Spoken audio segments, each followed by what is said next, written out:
ಅಧ್ಯಾಯ 50. ನಾಮಧಾರಕನಿಗೆ ಸಿದ್ಧಯೋಗೇಶ್ವರರು ಶ್ರೀಗುರು ಚರಿತ್ರೆಯನ್ನು ನಿರೂಪಿಸತೊಡಗಿದರು. ಮಡಿವಾಳನೊಬ್ಬನಿಗೆ ಶ್ರೀಗುರುಗಳ ಅನುಗ್ರಹವಾದ ಪ್ರಸಂಗ ನಮಗೆ ಹಿಂದೆಯೇ ತಿಳಿದಿದೆಯಷ್ಟೆ. ಆತನೇ ಮತ್ತೆ ಬೀದರ್ ನಗರದಲ್ಲಿ ಮ್ಲೇಚ್ಛರಾಜನಾಗಿ ಹುಟ್ಟಿದನು.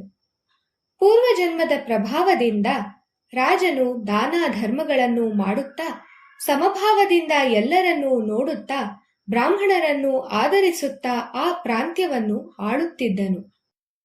ರಾಜನ ಈ ವರ್ತನೆ ಮ್ಲೇಚ್ಛ ಧರ್ಮ ಗುರುಗಳಿಗೆ ಸರಿಹೋಗಲಿಲ್ಲ. ಅವರು ರಾಜನನ್ನು ಕರೆದು, ನೀವು ಕಲ್ಲು ಮರ ಆಕಳುಗಳನ್ನು ಪೂಜಿಸುವ ಮೂರ್ಖ ಬ್ರಾಹ್ಮಣರನ್ನು ಗೌರವಿಸುತ್ತೀರಲ್ಲ, ಇದು ಕುರಾನಿನ ಭಕ್ತರಾದ ನಮಗೆ ಸರಿಯಲ್ಲ, ನಿಮಗೆ ನರಕ ಪ್ರಾಪ್ತಿಯಾಗುವುದು ಎಂದು ಹೆದರಿಸಿದರು. ಸುಲ್ತಾನನು ಖಾಜಿಗಳಿಗೆ ಹೆದರಲಿಲ್ಲ. ಪರಮಾತ್ಮನು ಎಲ್ಲಾ ಕಡೆ ನೆಲೆಸಿದ್ದಾನೆ, ವಿಗ್ರಹಗಳಲ್ಲಿಯೂ ಅವನೇ ಇದ್ದಾನೆ. ಮನಸ್ಸನ್ನು ಸ್ಥಿರಗೊಳಿಸಲು ವಿಗ್ರಹ ಪೂಜೆ ಮಾಡಿದರೆ ತಪ್ಪಿಲ್ಲ. ನೀವೇ ಮೂರ್ಖರು, ಬ್ರಾಹ್ಮಣರ ನಿಂದೆಯನ್ನು ಮಾಡಬೇಡಿರಿ ಎಂದು ಉತ್ತರಿಸಿದನು. ಒಮ್ಮೆ ರಾಜನಿಗೆ ತೊಡೆಯಲ್ಲಿ ಹುಣ್ಣಾಯಿತು.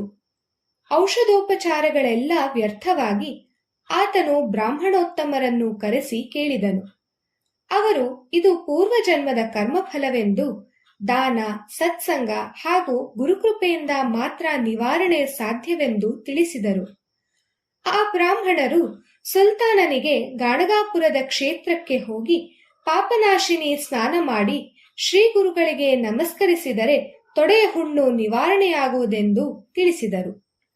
ಸುಲ್ತಾನನು ಜಲಕ್ರೀಡೆಯ ನೆಪದಿಂದ ಸ್ನಾನಕ್ಕಾಗಿ ಸಂಗಮವನ್ನು ತಲುಪಿದನು. ತೇಜಸ್ವಿಯಾದ ಯತಿಗಳೊಬ್ಬರು ಅವನಿಗೆ ಎದುರಾದರು. ರಾಜನು ಅವರಿಗೆ ನಮಸ್ಕರಿಸಿ ತನ್ನ ಹುಣ್ಣಿನ ನೋವನ್ನು ತಿಳಿಸಿದಾಗ ಅವರು, ರಾಜನ್, ಮಹಾತ್ಮರ ಕೃಪೆಯಿಂದ ಮಾತ್ರ ಇದು ನಿವಾರಣೆಯಾಗಲು ಸಾಧ್ಯ ಎಂದು ತಿಳಿಸಿ ಹಿಂದೆ ನಡೆದ ಪ್ರಸಂಗವೊಂದನ್ನು ತಿಳಿಸಿದರು. ಹಿಂದೆ ಅವಂತಿ ನಗರದಲ್ಲಿ ಬ್ರಾಹ್ಮಣನೊಬ್ಬನಿದ್ದನು. ಜಾತಿ ಭ್ರಷ್ಟನಾದ ಆತನು ಪಿಂಗಳ ಎಂಬ ವೇಶ್ಯೆಯ ಮನೆಯಲ್ಲಿ ಇದ್ದನು. ಆ ವೇಶ್ಯೆಯ ಮನೆಗೆ ಋಷಭ ಎಂಬ ಹೆಸರಿನ ಯೋಗಿಗಳು ಭಿಕ್ಷೆಗಾಗಿ ಬಂದಾಗ ಆಕೆ ಅವರನ್ನು ಸತ್ಕರಿಸಿದಳು. ಕಾಲಾನಂತರದಲ್ಲಿ ಬ್ರಾಹ್ಮಣನು ಆ ವೇಶ್ಯೆಯು ಮೃತರಾದರು. ಮರುಜನ್ಮದಲ್ಲಿ ಪಿಂಗಳೆ ಎಂಬ ಆ ವೇಶ್ಯೆಯು ದಶಾರ್ಣ ಪ್ರಾಂತ್ಯದ ರಾಜನಾದ ವಜ್ರಬಾಹುವಿನ ಪತ್ನಿಯ ಸವತಿಯಾಗಿ ಜನಿಸಿದಳು. ಬ್ರಾಹ್ಮಣನು ರಾಜನ ಹಿರಿಯ ಹೆಂಡತಿಯ ಮಗನಾಗಿ ಜನಿಸಿದನು. ಸವತಿ ಮತ್ಸರದಿಂದ ಸವತಿಯ ಮಗನಿಗೆ ವಿಷವನ್ನು ಹಾಕಿದಳು. ರಾಣಿ ಹಾಗೂ ಅವಳ ಮಗನ ಮೈತುಂಬ ವ್ರಣವಾಗಿ ಕೆಟ್ಟ ವಾಸನೆ ಬರಲಾರಂಭಿಸಿತು. ರಾಜನು ಅವರಿಬ್ಬರನ್ನು ಸೇವಕರ ಸಹಾಯದಿಂದ ಅಡವಿಯಲ್ಲಿ ಬಿಟ್ಟು ಬಂದನು. ಹೀಗೆ ಪತಿಯಿಂದ ಪರಿತ್ಯಕ್ತಳಾದ ರಾಣಿ ತನ್ನ ಮಗನೊಡನೆ ಹೊರಟು ಹತ್ತಿರದ ನಗರವನ್ನು ಸೇರಿದಳು.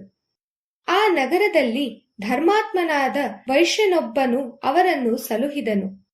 ಸ್ವಲ್ಪ ಕಾಲದಲ್ಲಿಯೇ ಅವಳ ಅದೃಷ್ಟ ಚೆನ್ನಾಗಿದ್ದು ಯೋಗೇಶ್ವರರೊಬ್ಬರು ಭಸ್ಮವನ್ನು ಅವರ ದೇಹದ ಮೇಲೆ ಚೆಲ್ಲಿ ಬದುಕಿಸಿದರು. ಅವರನ್ನು ಬದುಕಿಸಿದ ಯೋಗಿಗಳು ಹಿಂದೆ ಬ್ರಾಹ್ಮಣ ಹಾಗೂ ವೇಶ್ಯೆಯಿಂದ ಸತ್ಕರಿಸಲ್ಪಟ್ಟ ವೃಷಭಾಯೋಗಿಗಳು ಹಾಗೂ ತಾಯಿ ಮತ್ತು ಮಗ ವೇಶ್ಯೆ ಹಾಗೂ ಬ್ರಾಹ್ಮಣರಾಗಿದ್ದರು. ಮ್ಲೇಚ್ಛರಾಜನಿಗೆ ಈ ಪ್ರಸಂಗವನ್ನು ಹೇಳಿದ ಆ ಯೋಗಿಗಳು, ರಾಜನೇ, ನೀನು ಇಲ್ಲಿಂದ ಗಾಣಗಾಪುರಕ್ಕೆ ಹೋಗು. ಗಾಣಗಾಪುರದ ಸಿದ್ಧಪುರುಷರಿಂದ ನಿನ್ನ ಹುಣ್ಣು ನಿವಾರಣೆಯಾಗುವುದು ಎಂದು ಹೇಳಿ ಹೊರಟು ಹೋದರು. ಮ್ಲೇಚ್ಛರಾಜನು ಗಾಣಗಾಪುರಕ್ಕೆ ಬಂದ ಸುದ್ದಿ ತಿಳಿದ ಜನರು ಭಯಾಗ್ರಸ್ತರಾದರು. ರಾಜನು ಯಾರಿಗೂ ತೊಂದರೆ ಕೊಡದೆ ಕಾಲ್ನಡಿಗೆಯಿಂದ ಸಂಗಮಕ್ಕೆ ಹೋದನು. ಅಲ್ಲಿ ಅಶ್ವತ್ ಸನ್ನಿಧಿಯಲ್ಲಿ ಕುಳಿತಿದ್ದ ಶ್ರೀ ಗುರುಗಳನ್ನು ಕಂಡು ದೂರದಿಂದಲೇ ವಂದಿಸಿದನು.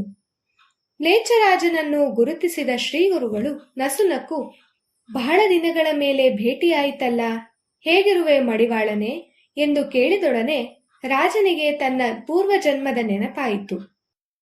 ಸುಲ್ತಾನನು ಗುರುಗಳನ್ನು ಮನಸಾರೆ ಸ್ತೋತ್ರ ಮಾಡುತ್ತಾ ತನಗುಂಟಾದ ಹುಣ್ಣಿನ ಯಾತನೆಯನ್ನು ತಿಳಿಸಿದನು.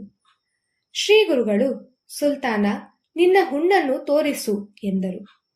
ಶ್ರೀಗುರು ದೃಷ್ಟಿಯಿಂದ ರಾಜನ ಹುಣ್ಣು ಮಾಯವಾಗಿ ಹೋಗಿತ್ತು. ಗುರುಮಹಿಮೆಯಿಂದ ರಾಜನ ಹುಣ್ಣು ಮಾಯವಾದ ಮೇಲೆ ಸುಲ್ತಾನನು ಗುರುಗಳಿಗೆ ಮತ್ತೊಮ್ಮೆ ವಂದಿಸಿ ತನ್ನ ರಾಜಧಾನಿಗೆ ಬರುವಂತೆ ಪ್ರಾರ್ಥಿಸಿದನು.